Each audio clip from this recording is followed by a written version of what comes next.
I'm 71 years old, and I'm about to tell you something that might make you uncomfortable.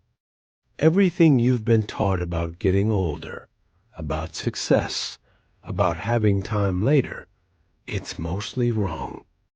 And the hardest part is this: the people who should have warned you, your parents, your teachers, society, they either didn't know or they believed the same lies themselves. I believed them too. For most of my life, I thought I was doing everything right. I followed the rules. I worked hard. I built a career. I bought the house. I earned respect. By the time I was 49, I thought I had life figured out. Then one morning, everything stopped. I was driving to work, rehearsing a presentation in my head, when my chest tightened so suddenly I had to pull over. My vision blurred. I remember thinking, this is inconvenient. I don't have time for this. That was my first mistake. I woke up 2 days later in a hospital room, monitors beeping, my wife holding my hand like she was afraid to let go. The doctor told me I'd suffered a severe cardiac episode. He said I was fortunate, not fortunate. At the time, I didn't feel lucky. But lying there, unable to move, unable to distract myself with work or noise, something terrifying became clear. I had spent my life moving, but I hadn't been living. I was on autopilot, chasing milestones I never questioned, measuring my worth by productivity, convincing myself I'd slow down after the next phase. And then a thought hit me harder than the pain in my chest. If I had died that morning, what would my life have meant? A title? A savings account? A list of accomplishments no one would talk about for more than a week? That's when I realized the most dangerous lie we tell ourselves. I have time. You probably believe it right now. I did too. I'll travel later. I'll fix that relationship later. I'll rest later. I'll live later. But later is a moving target. I watched people younger than me make the same promises. In their 30s, their 40s, even their 50s. Always waiting for the moment when life would finally slow down.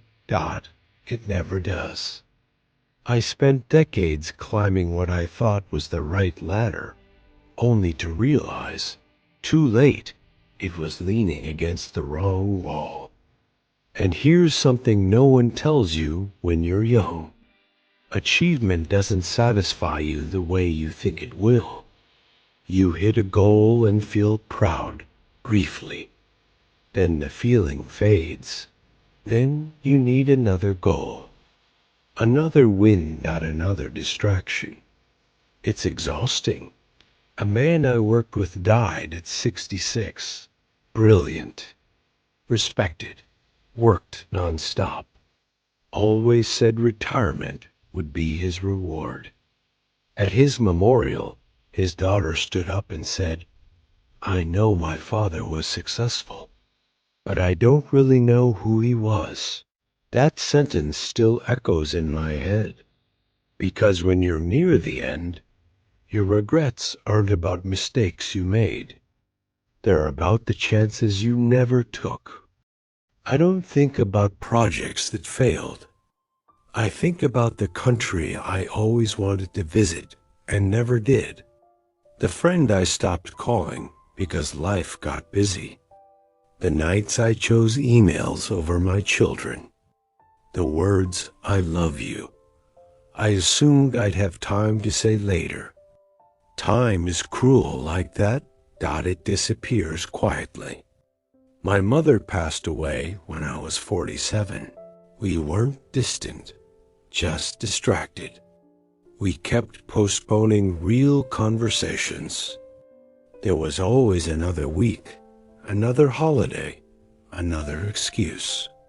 Then one morning, she was gone, and suddenly it was no later.